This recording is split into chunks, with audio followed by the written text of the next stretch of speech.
Hello everyone, welcome back to my channel. I hope you guys are doing great. आज के video में हम बात करेंगे what is portal in React JS. So let get started. React में जब भी हम कोई कंपोनेंट क्रिएट करते हैं, वो कंपोनेंट ऑलवेज किसी और कंपोनेंट का पेरेंट कंपोनेंट या किसी का चाइल्ड कंपोनेंट होता है। मतलब कंपोनेंट्स की एक हायरार्की होती है जहाँ पे हर एक कंपोनेंट हमारा किसी न किसी दूसरे कंपोनेंट का चाइल्ड कंपोनेंट होता है। एंड इन सब कंपोनेंट्स का एक रूट कंपोनेंट होता है, that is app component, means app dot J S. So हम जो हमारा रूट कंपोनेंट है ऐप डॉट जे एस, उसको हम एक बॉडी के अंदर रूट टैग को हम अपेंड करते हैं।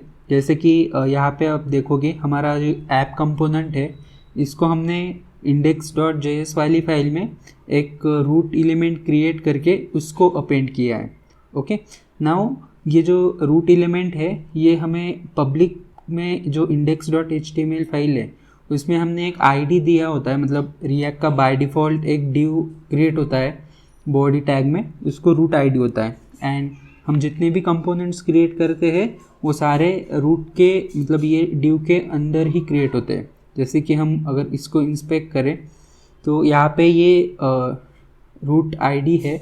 एंड जो भी हम कंपोनेंट बनाएंगे वो सभी कंपोनेंट्स इस आईडी के अंदर ही क्रिएट होंगे। This is the normal react component hierarchy. Now let's see what is react portal.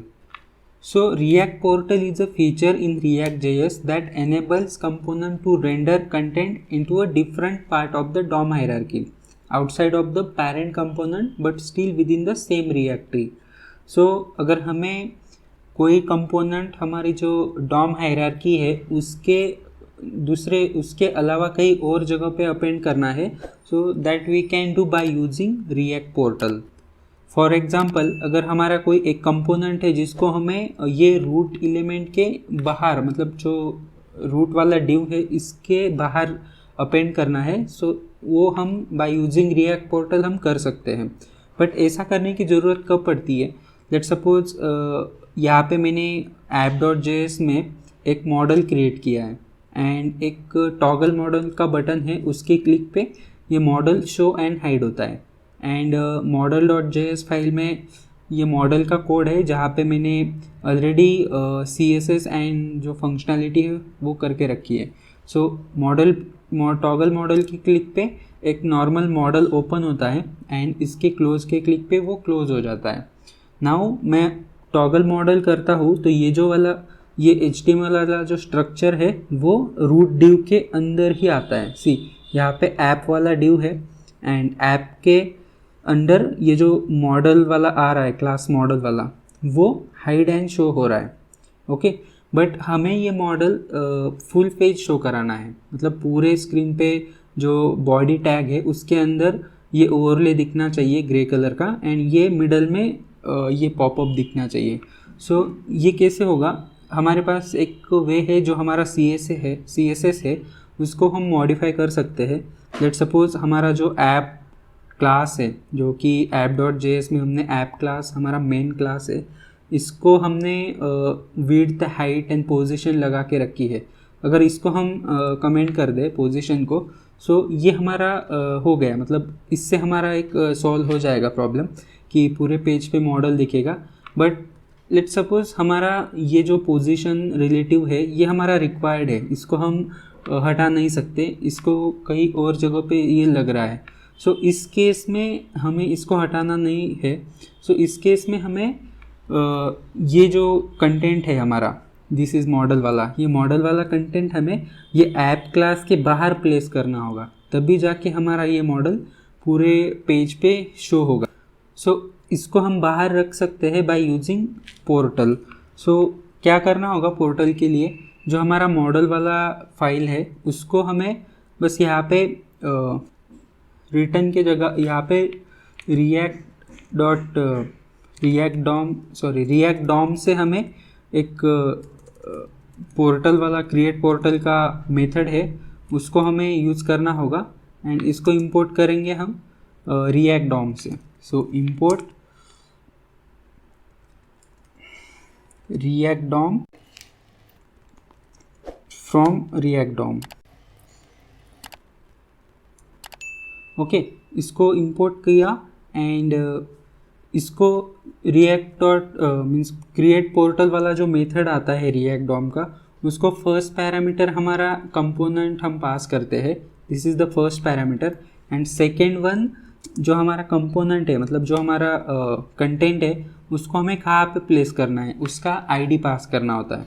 Means अगर हमें यहाँ पे अभी ये जो कंटेंट है हमारा, ये हमें आउटसाइड द रूट यहाँ पे कहीं पे प्लेस करना है, रूट के बाहर, तो हमें क्या करना होगा, जो हमारा पब्लिक में index.html फाइल है, यहाँ पे एक और आईडी क्रिएट करना होगा div, और इसको आईडी दे देते हैं लेट सपोज रूट पोर्टल का रूट है ये।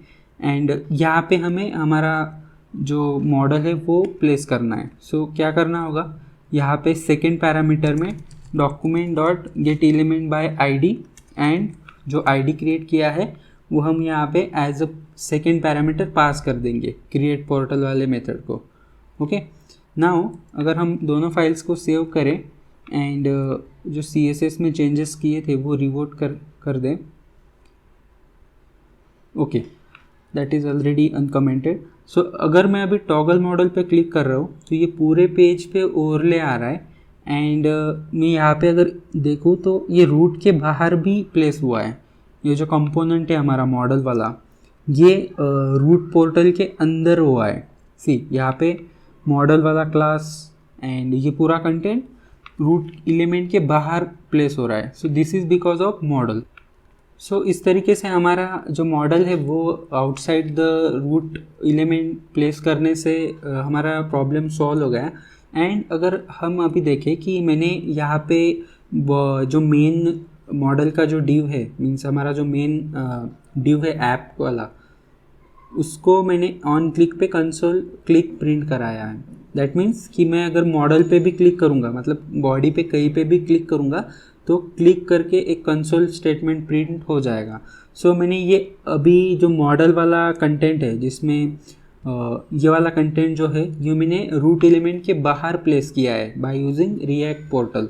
सो अगर मैं उस मॉडल पे क्लिक करता हूँ कहीं पे भी, तो फिर भी ये मेरा क्लिक हो रहा है। दैट मीन्स जो हमारा फंक्शनलिटी है normal child to parent and parent to child जो भी है वो मैनेज हो रहा है, उसमें कोई क्रिएट पोर्टल की वजह से कोई अफेक्ट नहीं हो रहा है। We can still achieve the child parent relationship by using portal. Okay, so इस तरीके से हम पोर्टल का यूज़ करके हम हमारा कंटेंट को, कंपोनेंट को कहीं पे भी प्लेस कर सकते हैं, रूट एलिमेंट के बाहर भी और कहीं पे भी जहाँ पे करना है वहाँ पे कर सकते हैं।